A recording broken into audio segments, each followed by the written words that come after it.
എന്ന് പറഞ്ഞോ? ഇല്ല. എന്താ പറഞ്ഞത്? വെള്ളം നിറയ്ക്കുക എന്ന് മാത്രമാണ് വേലക്കാരനോട് പറഞ്ഞ ഒരേ ഒരു ജോലി അല്ലേ?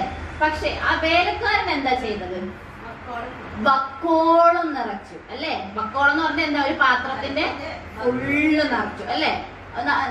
യേശുക്രിസ്തു പറഞ്ഞിരുന്നോ ഫുള്ള് നിറയ്ക്കാൻ പറഞ്ഞോ? ഇല്ല. പക്ഷെ ആ വേലക്കാരൻ ചെയ്ത കാര്യം എന്താണ്? വക്കോളം നിറച്ചു. സോ ഇന്ന് ഞാൻ നിങ്ങളോട് പറയുന്നത് ആ വക്കോളം നിറഞ്ഞ ഒരവസ്ഥ നമ്മുടെ ജീവിതത്തിൽ ഉണ്ടോ എന്നതാണ്. അതിനെയാണ് നമ്മൾ നോക്കേണ്ടത് അല്ലേ? വീഞ്ഞുണ്ടാക്കി, വീഞ്ഞ് നല്ലതാണ്, കുടിച്ചു, അതൊക്കെ കഴിഞ്ഞു, കല്യാണം കൂടി, അതൊക്കെ പോയി. പക്ഷെ അതല്ല ഇവിടെ നോക്കേണ്ടത്. നമ്മൾ നോക്കേണ്ടത് ആ വേലക്കാരൻ, അതായത് യേശുക്രിസ്തു പറഞ്ഞിട്ട് ആ വേലക്കാരൻ ചെയ്ത് വക്കോളം നിറച്ച ആ പാത്രത്തെയാണ് നമ്മൾ നോക്കേണ്ടത് അല്ലേ? ആർക്കും വേണ്ടാത്തൊരു പാത്രമാണ് ഇരിക്കുന്നത് അല്ലെ? ആർക്കും വേണ്ടാത്തൊരു പാത്രം. ആ പാത്രം നമ്മളായി തീർക്കുക അല്ലെ? നമ്മളാകുക.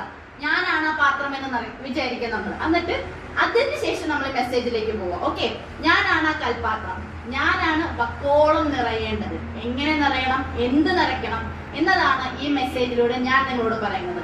സോ യേശു എന്താ പറഞ്ഞത്?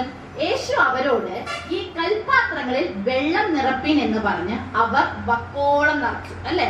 ആ വേലക്കാരന് വേണമെങ്കിൽ എന്ത് ചെയ്യായിരുന്നു? വേണമെങ്കിൽ കുറച്ച് നിറച്ചാൽ മതിയായിരുന്നു അല്ലെ?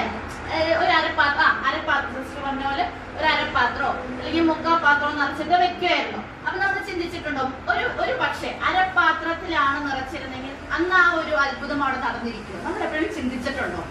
അല്ലെ? നമ്മൾ എപ്പോഴും ചിന്തിക്കുന്നു ഫുള്ളായിട്ട് നിറച്ചു, അത് കഴിഞ്ഞിട്ടാണ് ആ അത്ഭുതം അല്ലെങ്കിൽ ആ വെള്ളത്തിനെ വീഞ്ഞാക്കി മാറ്റിയത്.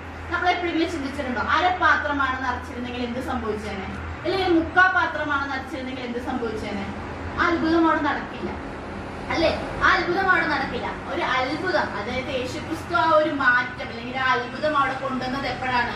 അത് വക്കോളം നിറഞ്ഞപ്പോഴാണ്. അതായത് എന്താ കാണിക്കുന്നത്? ഒരു പരിപൂർണത അല്ലെ? ഒരു പരിപൂർണതയുള്ള സ്ഥലത്താണ് എന്തുള്ളൂ? ഒരു മാറ്റം ഉണ്ടാവുന്നത്. നമ്മൾ അത് തന്നെയാണ് ചിന്തിക്കുന്നത്. നമ്മുടെ ജീവിതത്തിൽ ഒരു പരിപൂർണമായ ഒരു മാറ്റം ഉണ്ടാവണം അല്ലെ? പരിപൂർണത ഉണ്ടാവണം. എന്തെങ്കിലും ഒരു കാര്യത്തിന് ഒരു പൂർണ്ണത ഉണ്ടാവണം. ആ പൂർണ്ണത എന്ന് നമ്മുടെ ജീവിതത്തിൽ വരുന്നു, അന്നേ നമ്മുടെ ജീവിതത്തിൽ എന്തുണ്ടാവുള്ളൂ?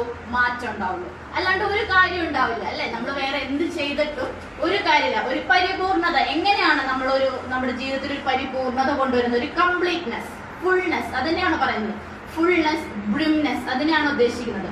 ഒരു പാത്രം നിറഞ്ഞു നിൽക്കുന്ന ഒരു അവസ്ഥ അല്ലെ? യേശുക്രിസ്തു ബൈബിളിൽ നമ്മൾ സങ്കീർത്തനക്കാരൻ പറയുന്നത്, സങ്കീർത്തനം 23:5 നോക്കുവാണെങ്കിൽ നമുക്ക് എന്താണ് പറയുന്നത്? എന്റെ പാനപാത്രം നിറഞ്ഞു കവിയുന്നു. അതിൽ പറയുന്നില്ല എന്റെ പാനപാത്രം പകുതിക്ക് നിൽക്കുന്നു എന്ന് പറയുന്നില്ല, എന്റെ പാനപാത്രം മുക്കാലിന് നിൽക്കുന്നു എന്ന് പറയുന്നില്ല. അവിടെ എന്താണ്